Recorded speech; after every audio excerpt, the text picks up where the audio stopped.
ప్రకాశం జిల్లా పెద్దదోర్నాలలో ఎస్ఎఫ్ఐ మరియు పీడీఎస్ వారి ఆధ్వర్యంలో విద్యా సంస్థల బంద్ నిర్వహించారు.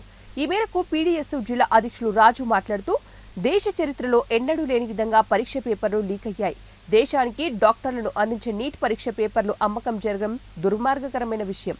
బీజేపీ పాలిత ప్రాంతాల్లోనే జరిగాయి. దీనిపై దేశ ప్రధాని కనీసం స్పందించకపోవడం సరైంది కాదు. ఈ ఘటనను ఖండిస్తూ దేశవ్యాప్తంగా విద్యార్థులు కదం తొక్కి ఆందోళన కార్యక్రమాలు నిర్వహిస్తున్నారు. సుప్రీంకోర్టు, హైకోర్టులో కేసులు వేశారు.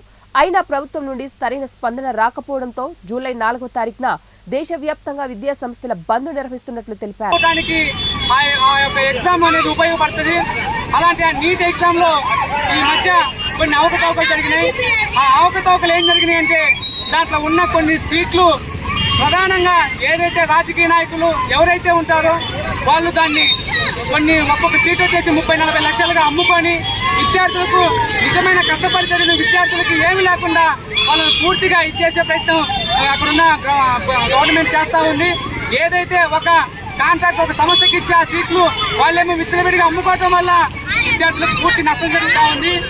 ఇలా చేస్తే కేంద్రానికైనా కానీ రాష్ట్రానికైనా సరైన బుద్ధి చెప్తామని చెప్పేసి విద్యాసంఘాల తరఫున